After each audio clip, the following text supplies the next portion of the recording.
All right, guys, in today's video, we're going to be talking about Dearborn, Michigan. Apparently, Dearborn has a heavy Muslim population, and they've been, creeping the LGBTQ books in to these concerned parent schools, and they at the school board meetings letting their voice be heard. Now, you know what I'm saying? I got a lot of people who like to comment and say, you need to read before you talk about things. So we reading today, you know what I mean?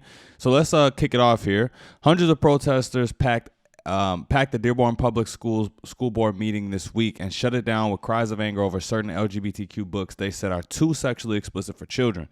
And now some community leaders anxiously await a rescheduled meeting set for Thursday night as others call for calm. A heavy police presence failed to prevent the Monday night meeting from descending into chaos as demonstrators took it over, and then various factions within them joisted for control, shouting at each other. Protesters often ignored the requests of police officers to stop interrupting board members. It was very unclear who was in control of the meeting at times. Most of the crowd appeared to be in opposition of the books, but there were also a number of people with the American Federation of Teachers Union who showed up to support inclusion of LGBTQ people and others. Okay, now I think the one thing they kind of leaving out here that I haven't read yet, right, is that it's not just about the books, but their disdain for the books comes from their religion and what they want what they do and don't want their kids to see and digest. I don't know too many Muslims, but I do know some, and Muslims are they don't play about their religion. You know what I'm saying? Like over here, Christians, Catholics, yeah, cool. But Muslims do not play about their religion. And just for you guys to see, where is it? Here it is right here.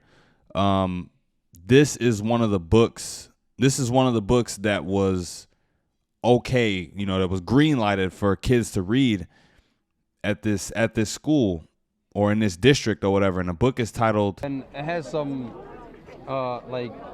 Chapter 9, the ins and outs of gay sex. Decorum was lost. I want to see what that book is titled. And it has some... it's titled, This Book is Gay.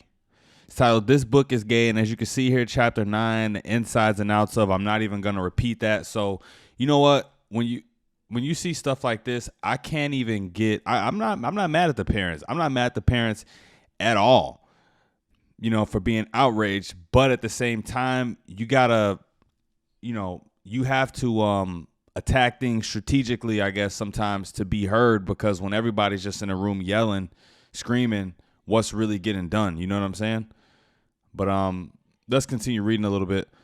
Not until Dearborn Police Chief Issa Shaheen arrived later did the protesters stop the agitation. Shaheen pleaded with the crowd to relax and not embarrass Dearborn. Let me find the police chief for you guys.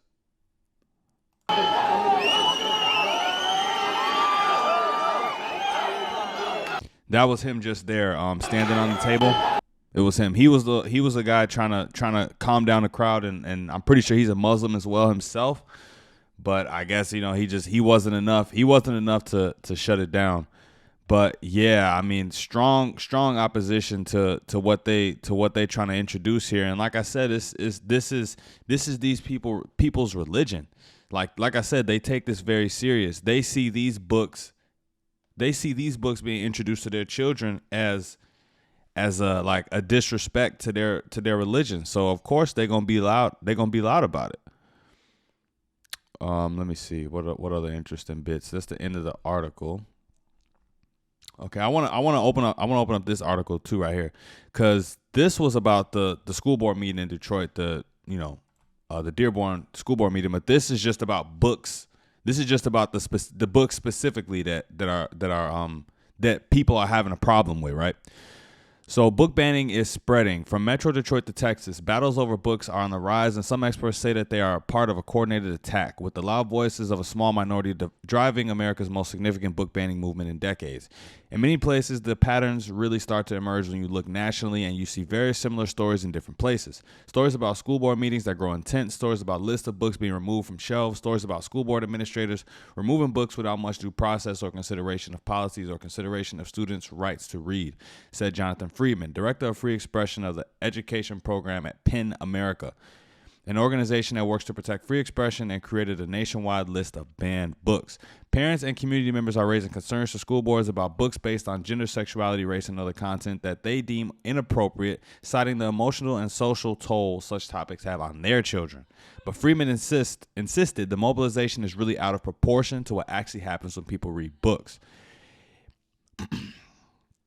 It's so tied to the political climate, Friedman said. Nothing that the book banning movement skyrocketed alongside other educational reform debates in response to the 1619 Project, the Pulitzer Prize winning piece from the New York Times that examined slavery's role in the country's founding and critical race theory, a framework that considers racism's role in all areas of society. We just did a video on CRT. The most shocking thing right now is how quickly we seem to be moving in a situation where standards of due process and deliberation are becoming more and more difficult to uphold. These debates aren't new, but experts say they haven't seen this level of opposition since the 1980s. Now, these debates have taken center stage. Okay.